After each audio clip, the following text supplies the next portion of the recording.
Just so you know, guys, this event, again, along with these phenomenal instructors who've dedicated their lives to the martial arts, have also partnered along with the USSSA National Karate Program, partnered with Youth Central Connection, which is a non-profit organization that better the lives of youth throughout Central Florida area, whose director is Mr. Charles Morse. Thank you. Thank you all for coming. 12 years ago, Adrian Ellis, when I was working for Orange County, through the Orange County Office for a Drug-Free Community, because Orange County was leading the country in heroin death among youth. And they started what they call a drug czar, a gentleman by the name of Bob Pickerel. And through him, I asked him, could we do what we call a What's My Anti-Drug Karate Tournament? And actually it was 13 years ago.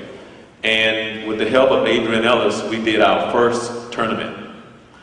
And through that, every year, and for the young people out there are some bags out there for you that we didn't get a chance to give you.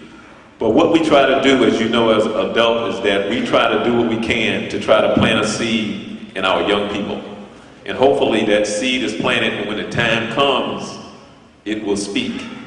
So each year at the What's My Anti-Drug Karate Tournament, this is actually my 12th year. I actually missed 1 year, but this is the 12th one. And through some of them, David Washington, Adrian Ellis, I've been able to keep this alive. Each year we try to bring in a guest speaker to try and also talk to the parents as well, to give a positive message. So if you can give a minute, I brought in someone who I understand who has a passion, and every time we talk, we connect more so on the spiritual than anything else, because she has a passion for our youth as well as the community. And because I didn't bring my reading glasses, Brandon is actually going to read her bio for a quick second. And I hope when she comes up that you give her a warm welcome.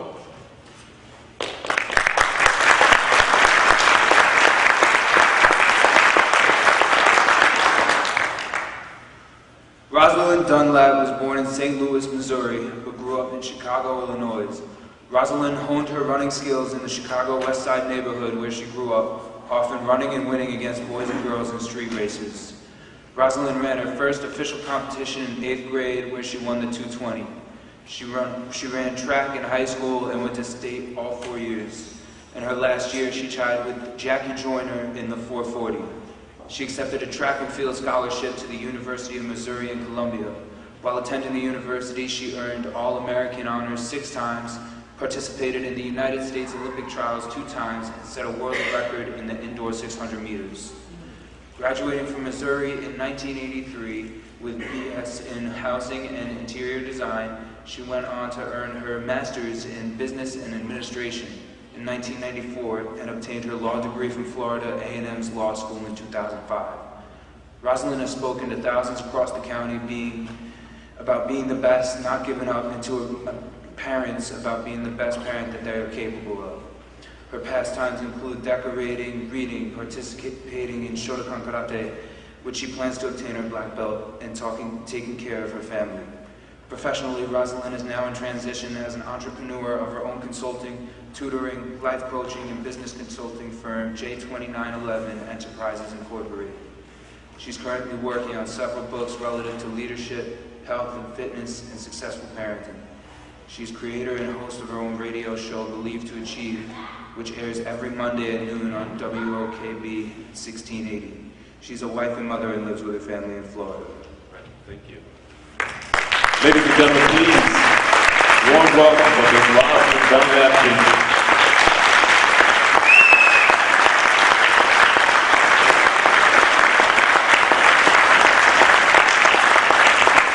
I always wanted to do this. In fact, so I want to say, us! I actually have seen myself in my visions doing that, and so today is that day. But what I want to talk, and thank the young man for reading my bio, but I'll tell you a little bit about myself in that, yes, I did those things when I was younger, but I still have dreams for my future.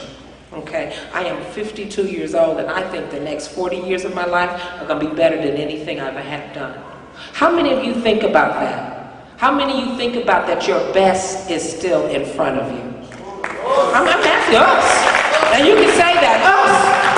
I want to talk to you today, as Mr. Morse said, a minute, so I'll take a minute, to talk to you about giving yourself a chance. It sounds strange because often most of you have asked other people for a chance. You've asked your parents, can I have a chance? My son was asking me for a chance. She said, can I have a chance? You've asked your teachers, may I have a chance? You've asked your sensei, may I have a chance? May I have a chance? But I want to talk to you today about giving yourself a chance. And you may say, well, why would I ask myself to give myself a chance? Because everything that you believe, that you need, that you want, that you desire, that you can envision for your life begins and starts and ends with you. You make the chances for yourself. And we're going to talk about how you do those things. See, when I was younger, I grew up in the city of Chicago. And it was tough. I don't have any, like, oh, bad, story, making it up. No, there were gunshots and things like that. I had to really walk very carefully to school because there were dangers. But I began to learn early, young people, that it was going to be left up to me. That I had to decide what I was going to do, how I was going to live my life. There was no one around me that finished college, got their MBA, or went on to get their law degree and become a practicing attorney. But I had to see that. I had to begin to give myself a chance. And the first thing I had to do that I'm going to say to you today is that you have to commit yourself. For those of you who understand and you're competing in karate, it is a great commitment. That means you have to dedicate yourself to the task at hand. And that is to live your life to the best. Today, the task at hand will be to compete and do the best that you can today. The other things that you must do is that you must pay attention. Often, I see children, as well as some adults sometimes, and they're just playing their things. In fact, often many of us are texting while we're driving, which is quite dangerous. We must pay attention. I say to you young people, I say to you parents, pay attention, because I can tell you my oldest right now is 28 years old. I cannot make him 12 again. You only get one shot at it to make him or her the best that they can be. My young person, my 28-year-old, and I am the mother of by birth, 3 sons, 2 by marriage, so 5 sons.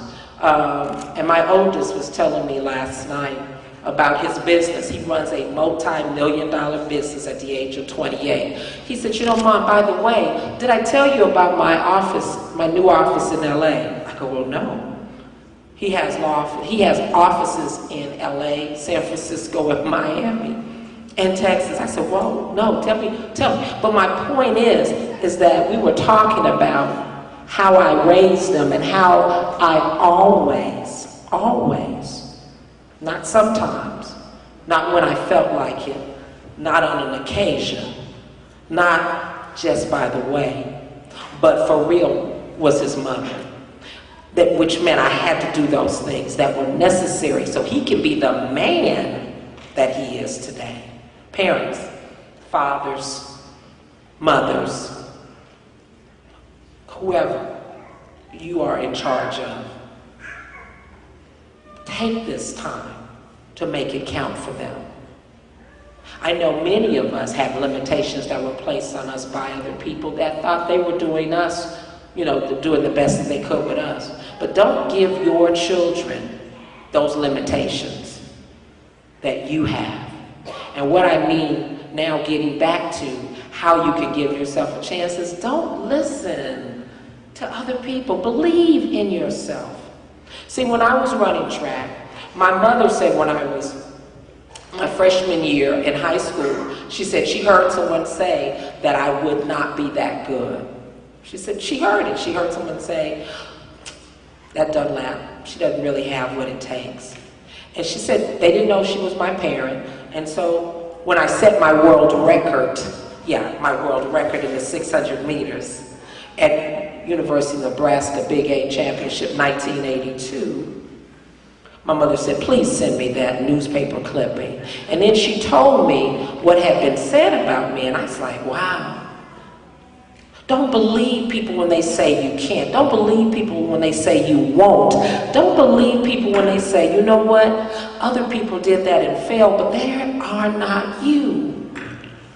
We have no idea what any of you in this room have yet to accomplish. Because you know, if we did, we would be millionaires, billionaires, right? Because people would be coming to our doors, right, to find out, you know what can I become? It is not yet known. It is not written what you will leave as a legacy to this world. Then I say, respect. Show respect at all times. Be respectful to others. Be respectful, not just because it's the right thing to do and you may get an accolade, but live your life showing respect to others. Because somehow, people will be respectful to you. Right now, I'm a person that whenever I'm speaking to one, I always say Mr. I say, someone introduces me to them, I say, well, I put Mr. And then I always say yes ma'am, and I always say no sir. And I'll have people say, why do you say yes ma'am? And I go, because that's how I was raised. I wasn't raised to say people's first name, especially if I didn't know them. But I always understood that it was important for me to show respect, because this is the thing that you don't know. You don't know who's watching. You don't know who's paying attention to you when you're not paying attention to them. And you may need a job, a recommendation, some favor, and guess what? They remember if you were respectful or not. And they may give you that chance. And finally, not, lastly, but just finally, do all you can right now. Never, ever allow yourself to shirk, to half do something, to do it, half-heartedly. When I ran track at the University of Missouri, I remember our practices, and often, sometimes, we would have people who wouldn't do the workout. In particularly my freshman year, I had a roommate. Coach would give us the workout out on the golf course, and she would hide behind a tree. Yes, an actual tree, while the rest of us ran. And then when it was just about time for her to come out, the coach was like, okay, ending. She would come out and she would blow like she had been running. You know what? She was not only cheating herself, but she was cheating her teammates. And so later on that year, when we did make nationals in Eugene, Oregon, with the sprint medley, and she was to run her leg, guess what? She didn't do as well as she could have or should have did. And I am sure, I'm fine now. I am sure this was related to the fact that she shirked that day. When I was entered into the University of Missouri Hall of Fame in 2000, I was told that the reason why they selected me hands down without a problem was that when it came time to work out or compete, I never complained. Whatever the coach put up there, thank you. Whatever the coach put up there, I did it. But I didn't just do it. I did it to the best of my ability. I did it with everything I had. I did it until I puked. I did it till I couldn't walk home. I did it with everything I have. Do not allow yourselves to just be mediocre, to be average. Don't allow it. And the reason why you shouldn't allow it, because you weren't created that way. You weren't created to be average or mediocre. I leave you with this. You may say, well, you know, I'm really small. You know, how much can I do in this world? There's a story that was told, and it said that the forest was aflame. And the giraffe came, and the giraffe stood and said, well. The elephant came. The elephant said, well, you know, I guess it's going to burn. Tigers came and said, well, you know, I guess it's on fire. The lion, the king of the jungle, okay, flames. He said, well, what can I do? But there was a hummingbird, small, not big as the lion, not as tall as the giraffe, not nowhere near the presence of an elephant. But he didn't say, He said, with water in his mouth, he was carrying what he could to that flame. Be the hummingbird. Be that person that does all they can, even when it looks like you may not make it. And with that, I say, us!